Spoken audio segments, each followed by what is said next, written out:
ആരാണ് ഉമ്മ, ആരാണ് മാതാവ്? ആ മാതാവിനെയും പിതാവിനെയും കോടതി വരാന്തകളിൽ ബോധം കെട്ട് വീഴ്ത്തിയിട്ട് കാമുകന്മാരുടെ കൂടെ ഒളിച്ചോടി പോകുന്ന പെൺകുട്ടികളെ ഒന്ന് ഓർക്കേണമേ. ലോകത്ത് ഇതിനേക്കാളും വരുന്ന ഒരു ദുര്യോഗം, ഇതിനേക്കാളും വരുന്ന ഒരു ശാപമർഹിക്കാനിടയുള്ളത് ലോകത്ത് മറ്റെന്തുണ്ട്?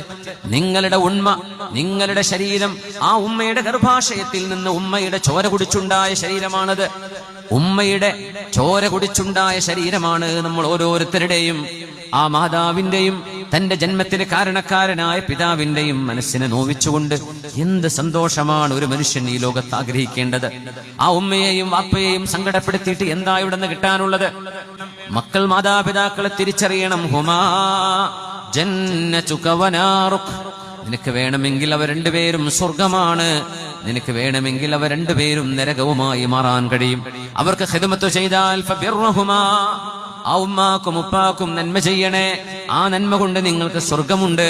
അവരെ വേദനിപ്പിച്ചാൽ നിങ്ങൾക്ക് നരകവും കിട്ടും എന്ന് പറഞ്ഞ എന്റെ പിതാവിനോട് മോശപ്പെട്ട് പെരുമാറിയ ഒരു മകനെ വിളിച്ച് പുന്നാര നബി തങ്ങൾ പറഞ്ഞു, മോനെ അൽവാലിദു ഔസതു അബ്വാബിൽ ജന്ന, സ്വർഗത്തിന്റെ വാതിലുകളിലെ ഏറ്റവും നടുവിലത്തെ വാതിലാണ് നിന്റെ പിതാവ്. അതുകൊണ്ട് വേണമെങ്കിൽ നീ ആ വാതിൽ വേണമെന്ന് വെച്ചോളൂ, ഇല്ലെങ്കിൽ നീ കൊട്ടിയടച്ചോളൂ, അത് നിന്റെ ഇഷ്ടമാണ്. പക്ഷേ പിതാവ് എന്ന് പറയുന്നത് സ്വർഗത്തിന്റെ വാതിലാണ്.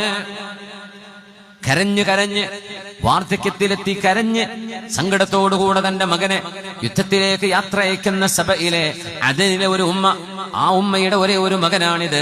ആ മകൻ മദീനയിലേക്ക് 600, 700, 800 കിലോമീറ്ററുകൾ മദീനയിലേക്ക് യാത്ര ചെയ്ത് ഹബീബായ നബി തങ്ങളുടെ അരികത്തേക്ക് വന്നിട്ട്, യാ റസൂലല്ലാഹ്, പുന്നാര നബിയേ, ഇസ്ലാമിന് പ്രതിസന്ധികളുണ്ടല്ലോ, ശത്രുക്കളുടെ ആക്രമണങ്ങൾ ഉണ്ടാകുന്നുണ്ടല്ലോ, മദീന സുരക്ഷിതമല്ലല്ലോ, മദീനയിലെ പെണ്ണുങ്ങൾക്കും കുട്ടികൾക്കും സുരക്ഷ നൽകാൻ വേണ്ടി അങ്ങൊരു യുദ്ധത്തിന് പുറപ്പെടുന്നു എന്നറിഞ്ഞു നബിയേ.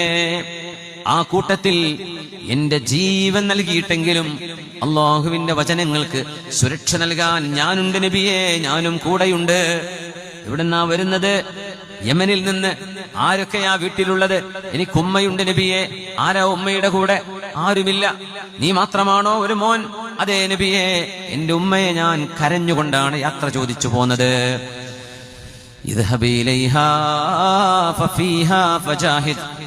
തിരിച്ചു പോകണം, നിന്റെ ഉമ്മയിലാണ്, നിന്റെ ഉമ്മയാണ് നിന്റെ ജിഹാദ്, നിന്റെ ഉമ്മയുടെ അരികത്ത് നീ പോ, തിരിച്ചു പോകണം. ഫഇന്നൽ ജന്നത തഹ്ത ഖദമൈഹാ, ആ ഉമ്മയുടെ കാലിന്റെ താഴെ അവിടെ സ്വർഗമുണ്ട്. ആ ഉമ്മയെ നീ കരയിപ്പിച്ചിട്ടാണോ പോന്നത്?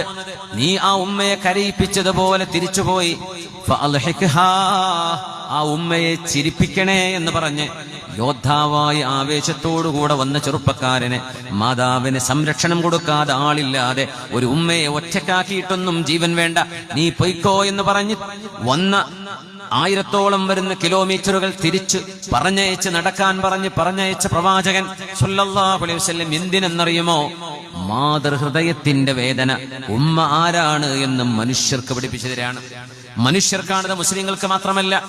ആരാണ് മാതാവ് എന്ന് പഠിപ്പിച്ചു തരികയാണ്.